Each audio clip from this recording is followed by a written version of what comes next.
Welcome to our channel exam cluster. इस video में मैं आपको मार्क्स वर्सेस पोस्ट बताऊंगा सीएचएसएल का, वो भी 2017 का, क्योंकि 2018 का अभी तक रिजल्ट आया नहीं है पूरा कंप्लीट होकर के, इसलिए 2018 का डाटा अवेलेबल नहीं है। मार्क्स वर्सेस पोस्ट का मतलब है कि कौन से पोस्ट के लिए कितना मार्क्स लाना पड़ा था 2017 के स्टूडेंट्स को। इसमें मैं कुछ टॉप 10 डिपार्टमेंट्स बताऊंगा जिसके बारे में हमारे चैनल में पहले से एक वीडियो था। तो उन डिपार्टमेंट्स में क्या कट ऑफ जाता है उसके बारे में मैं आपको बताऊंगा।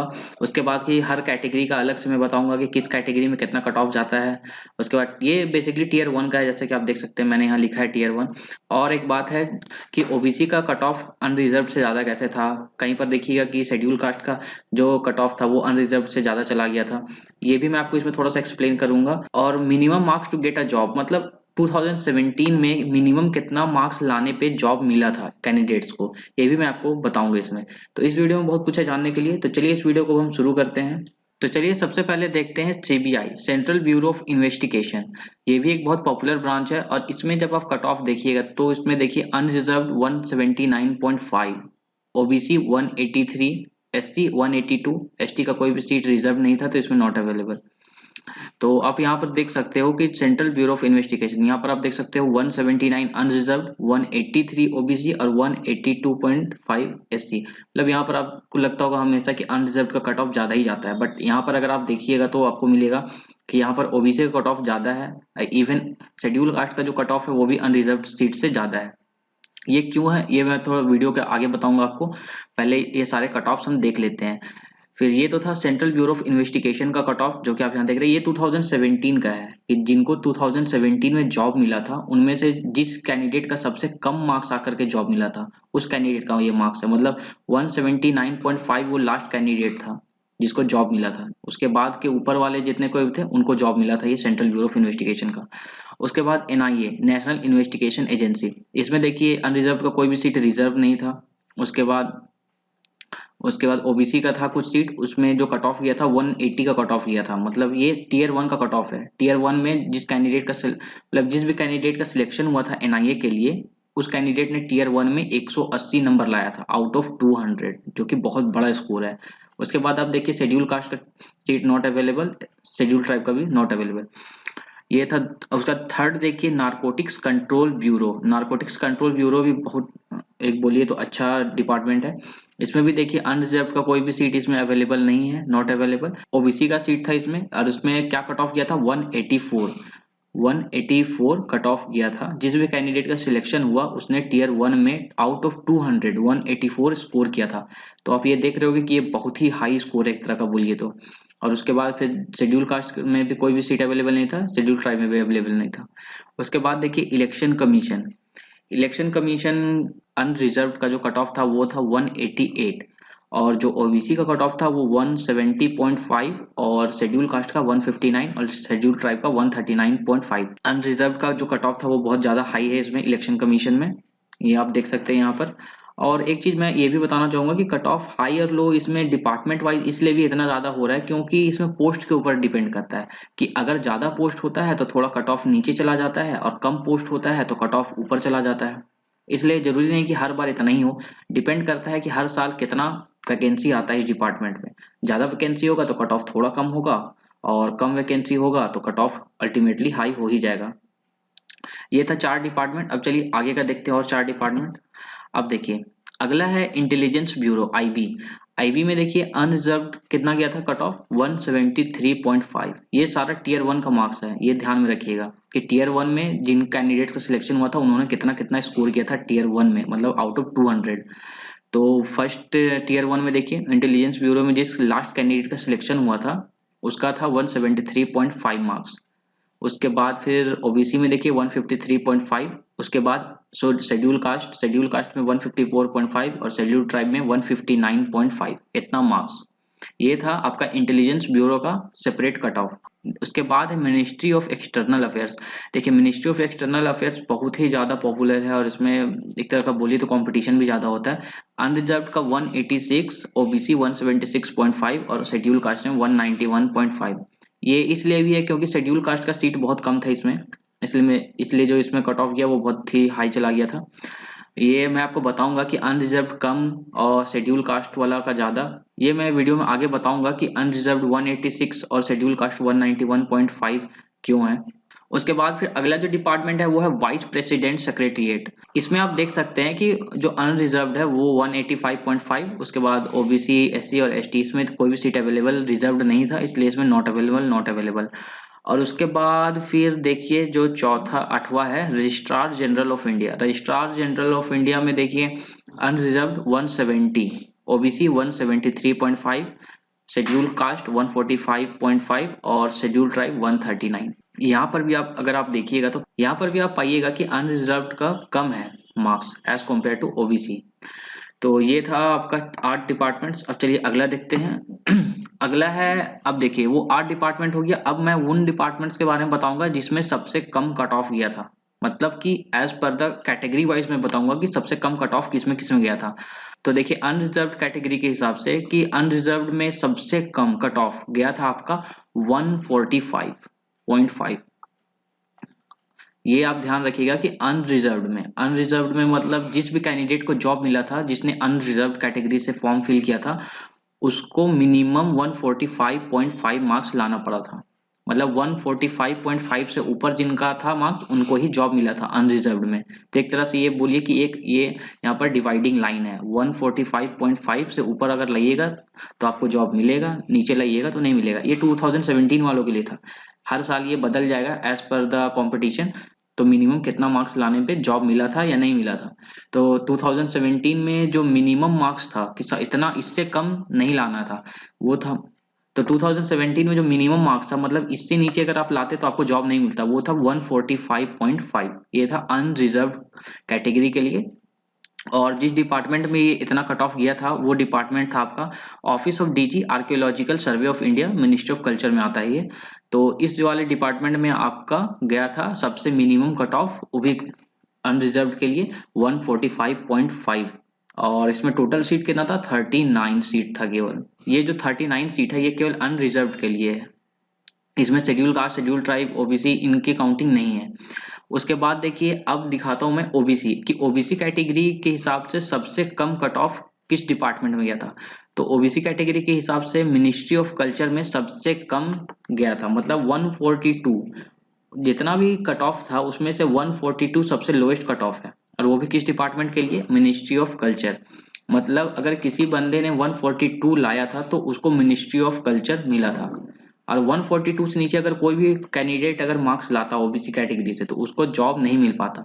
ये था एक तरह का बोलिए बॉर्डर लाइन था पिछले बार का 2017 का 142 से ऊपर। अगर कोई भी ओबीसी कैटेगरी का स्टूडेंट था और उसको अगर जॉब चाहिए था 2017 वाले सीएचएसएल में तो उसको ऑब्वियसली 142 से ज्यादा लाना था या 142 के बराबर लाना था। तो 142 एक तरह का बोलिए कि ये लिमिट था।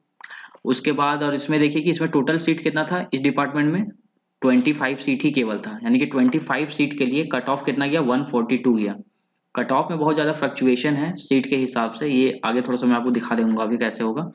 उसके बाद देखिए कि ये था आपका ओबीसी कैटेगरी का, कि ओबीसी कैटेगरी में अगर आपको जॉब चाहिए था 2017 में तो आपको मिनिमम 142 तो लाना ही था टीयर 1 में।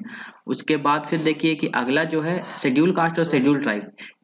शेड्यूल कास्ट और शेड्यूल ट्राइब इन दोनों में देखिए कि जो मिनिमम मार्क्स था कट ऑफ का, मतलब कि मिनिमम मार्क्स जितना लाना पड़ा था कैंडिडेट्स को जॉब पाने के लिए वो था 125। और ये कौन से डिपार्टमेंट में गया था, directorate general border road organisation. इस वाले डिपार्टमेंट में जो था इसमें सबसे कम कट ऑफ गया था वो था 125 मार्क्स आउट ऑफ 200। और देखिए शेड्यूल कास्ट और शेड्यूल ट्राइब दोनों में ही जो मिनिमम मार्क्स था वो लगभग सेम था 125। मतलब कोई भी कैंडिडेट जो शेड्यूल कास्ट से या शेड्यूल ट्राइब से बिलोंग करता था वो अगर 125 मार्क्स स्कोर कर लेता टीयर 1 में तो उसको जॉब मिल सकता था। इसका मतलब ये है कि जिस भी कैंडिडेट को जॉब मिला है शेड्यूल कास्ट और शेड्यूल ट्राइब कैटेगरी में उसने 125 मार्क्स टीयर 1 में मिनिमम लाया ही था। और टोटल सीट्स कितने थे शेड्यूल कास्ट के लिए रिजर्व में, तो 117। और शेड्यूल ट्राइब के लिए कितना सीट रिजर्व था, 58, वो भी केवल directorate general border road organisation में। इस डिपार्टमेंट के अंदर में 117 सीट रिजर्व्ड थे शेड्यूल कास्ट के लिए और 58 सीट्स रिजर्व्ड थे। ये जो मैंने आपको कट ऑफ बताया 145.5, 142, 125, ये 125, ये कैटेगरी वाइज बताया कि किस कैटेगरी में कितना लोएस्ट कट ऑफ गया था, मतलब आपको मिनिमम इतना मार्क्स तो टीयर 1 में लाना ही पड़ा था इस 2017 का। और देखिए इसमें पूरे CHSL के एग्जाम में, मतलब CHSL में जितनी भी वैकेंसीज आती हैं उनमें सबसे ज्यादा वैकेंसी आपका इस डिपार्टमेंट में आता है, PASA डिपार्टमेंट ऑफ पोस्ट्स, जैसा कि आप यहाँ पर देख सकते हैं। और इसमें देखिए कि मैंने यहाँ पर लिख दिया है कि अनरिजर्व्ड 1871, मतलब 1871, OBC 712 और शेड्यूल कास्ट 440 और शेड्यूल ट्राइब 199, इतने सीट्स थे। मतलब सबसे ज्यादा सीट आपका PASA डिपार्टमेंट में ही आता है। और इसमें अगर आप कट ऑफ देखिएगा तो इसमें रिलेटिवली थोड़ा सा हाई कट ऑफ है एज कम्पेयर टू ऊपर वाले जो मैंने आपको इधर दिखाया, क्योंकि इसमें देखिए आप सीट कम है, इसमें 39 सीट, 25 सीट, 117, 58, बट फिर भी इसमें कट ऑफ थोड़ा कम है एज कम्पेयर टू PASA में देखिए पोस्ट कितना ज्यादा है, मतलब कि इसमें वैकेंसी ज्यादा थी, बट फिर भी आपका देखिए इसमें अनरिजर्व्ड में कितना गया था, 157 गया था इसमें 1871 सीट के लिए 157 गया था आपका कट ऑफ। और यहाँ देखिए अनरिजर्व के लिए 39 में ही 145 था, मतलब यहाँ पर कम सीट था लेकिन कट ऑफ भी कम था। और यहाँ पर क्या है कि सीट ज्यादा है लेकिन कट ऑफ थोड़ा सा हाई है। OBC कैटेगरी में भी आप यहाँ देख सकते हैं ये चीज, OBC कैटेगरी में भी आप यहाँ पर यही चीज देखिएगा, उसके बाद शेड्यूल कास्ट में भी देखिएगा और शेड्यूल ट्राइब में भी देखिएगा। ये इसलिए हुआ बेसिकली क्योंकि हर किसी को पता है कि PASA डिपार्टमेंट में हमेशा वैकेंसीज ज्यादा होती है। तो इससे क्या फर्क पड़ेगा ये मैं आपको अब बताता हूँ कि अब मैं आपको यहाँ पर ये बताऊंगा कि यहाँ पर जैसा कि आप देख सकते हो कि आपका अनरिजर्व्ड में कम मार्क्स और OBC कैटेगरी में ज्यादा मार्क्स क्यों हैं। तो अब मैं आपको बताता हूँ कि अनरिजर्व्ड कैटेगरी का जो कट ऑफ है वो कम क्यों है शेड्यूल कास्ट कैटेगरी से और OBC कैटेगरी से। ऐसा इसलिए है क्योंकि जब टीयर 1 एग्जाम होता है उसके बाद फिर टीयर 2 का होता है, फिर टीयर 2 के बाद स्किल टेस्ट होता है। स्किल टेस्ट के बाद आपसे प्रेफरेंस लिस्ट भरने को कहा जाता है, मतलब आप किस डिपार्टमेंट को प्रीफर करिएगा जॉब के लिए। एक तरह से कहा जाए तो जैसे कि आपको पता है कि CHSL के अंदर में बहुत सारे डिपार्टमेंट्स हैं, टोटल 40-45 डिपार्टमेंट्स ऑफर किए जाते हैं कि इनमें आपको जॉब मिल सकता है। तो ऐसा तो नहीं है कि आप 40 डिपार्टमेंट में जॉब कीजिएगा, आपको उन 40 में से किसी एक डिपार्टमेंट में ही जॉब मिलेगा, लेकिन आपको एग्जैक्टली पता नहीं होता है कि आपका जो मार्क्स है वो किस डिपार्टमेंट में आपको उस मार्क्स के हिसाब से जॉब मिलेगा। तो इसीलिए यहाँ पर प्रेफरेंस लिस्ट भरवाया जाता है कि आपसे पूछ लिया जाता है कि आप किस डिपार्टमेंट को पहले रखना चाहिएगा। कि मान लीजिए कि आपको समझ में नहीं आ रहा है कि आपका 160 नंबर है और आपको समझ में नहीं आ रहा है कि कौन से डिपार्टमेंट आपको जॉब मिल सकता है, तो वो आपसे सिंपली पूछेंगे कि आप एक काम करिए, टोटल मिला के आपको जो जो डिपार्टमेंट में जॉब चाहिए उनको इस प्रेफरेंस लिस्ट में भर के दे दीजिए, हम खुद चेक कर लेंगे कि आपका कौन से डिपार्टमेंट में जॉब आपको मिल पाएगा आपके इस मार्क्स के साथ। तो इसी में होता है गड़बड़ी। बहुत सारे स्टूडेंट्स करते क्या है कि प्रेफरेंस लिस्ट को आधा ही भरते हैं। होता क्या है कि 4-5-6 डिपार्टमेंट से भरे और बाकी छोड़ दिया। तो इसमें बेसिकली होता क्या है कि उन चारों डिपार्टमेंट्स में अगर उसका जॉब नहीं हुआ, जैसे कि बेसिकली मान लीजिए कि एक स्टूडेंट है जिसने फर्स्ट ऑप्शन CBI भरा, सेकंड NIA और थर्ड नारकोटिक्स कंट्रोल ब्यूरो भरा है। अब क्या होगा कि मान लीजिए कि उस कैंडिडेट का जॉब इन तीनों में से किसी में नहीं हुआ, क्योंकि उसका मार्क्स कम था, तो इन तीनों में से किसी में नहीं हुआ, तो उसका फॉर्म अब साइड कर दिया जाएगा और वैसे कैंडिडेट्स को देखा जाएगा जिनका मार्क्स सफिशिएंट था इन तीनों के लिए।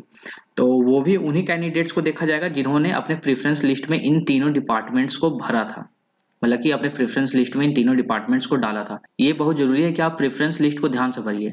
जैसे कि मान लीजिए उस स्टूडेंट ने 3 डिपार्टमेंट्स भरा था ये तीनों, और इन तीनों में से उसका जॉब किसी में भी नहीं हुआ, मतलब उसको किसी में भी सिलेक्ट नहीं किया गया इन तीनों डिपार्टमेंट्स में, तो उसका फॉर्म को अब साइड कर दिया जाएगा। मतलब उसके बाद फिर क्या होगा, ऐसे ही कर करके हर एक उस स्टूडेंट का फॉर्म को साइड कर दिया जाता है जिसका प्रेफरेंस लिस्ट के हिसाब से सिलेक्शन नहीं हो पाता है।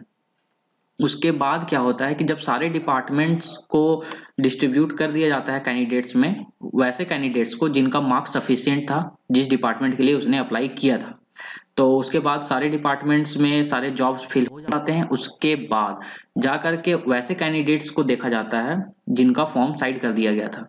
तो होता क्या है कि बेसिकली बहुत सारे कैंडिडेट्स ऐसे होते हैं जिनका हाई स्कोर होते हुए भी उनका फॉर्म साइड कर दिया जाता है, क्योंकि उन्होंने प्रेफरेंस लिस्ट में और कुछ डाला ही नहीं था या कुछ ऐसे डिपार्टमेंट डाल दिए थे जिसका कट ऑफ उससे भी ज्यादा था। तो इसी के लिए होता क्या है कि वैसे फॉर्म्स जो साइड हो चुके थे फिर लास्ट में उनको कंसीडर किया जाता है। मान लीजिए कि 100 पोस्ट था जिसको एसएससी भरना चाहता था, तो प्रेफरेंस लिस्ट के हिसाब से उन्होंने 95 पोस्ट्स को भर दिया। अब क्या करेंगे, बाकी का जो 5 पोस्ट है उसको भरने के लिए फिर वो उन स्टूडेंट्स को देखेंगे जो पहले से साइड कर चुके हैं। तो फिर एसएससी क्या करेगा कि उन 5 पोस्ट्स को भरने के लिए वैसे स्टूडेंट्स को कंसीडर करेगा जिनको उन्होंने पहले साइड कर दिया था। तो उसमें क्या होगा कि वो 5 स्टूडेंट जो छट के आएंगे अब की बार, वो क्या होंगे कि बहुत ही ज़्यादा हाई कट ऑफ वाले होंगे, क्योंकि उनका मार्क्स बहुत ही ज़्यादा होगा, क्योंकि वो टॉप 5 होंगे छाटे हुए में से। तो इसी के लिए आप देख सकते हो यहाँ पर कि ये जो अनरिजर्व्ड है 179.5 है, ये इसलिए भी है क्योंकि ये वो सारे कैंडिडेट्स होंगे इसमें जिन्होंने प्रेफरेंस लिस्ट को ध्यान से भरा था और सीबीआई को प्रेफरेंस लिस्ट में एक अच्छा पोजीशन दिया होगा।